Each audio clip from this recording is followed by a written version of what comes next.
Akala natin dun sa infrastructure, kasi yun ang may tatak Marcos eh, di ba? Abay, ba't nauwi dito sa Chacha? Kaya nahihilo yung tao. At minsan tinatanong sa akin eh, ma'am, iba yung binoto natin. Bakit tayo nabudol nito? Ma'am, kontento po ba kayo sa pamumuno ng ating mahal na Pangulong Bongbong Marcos sa bansang Pilipinas? Oo o hindi at bakit? Hindi ho. Dahil ho marami hong tumataas. Paano ho'y mahihirap? Ibinoto natin si Marcos. Akala natin mababago Pilipinas. Eh hindi pa, mas malala pa pala. Ngayon hindi na. Dati pero ngayon hindi.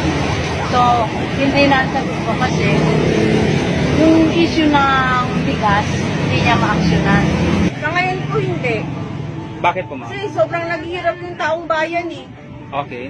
Sa mahal ng bilihin. Maraming kulang kasi ang service niya sa walang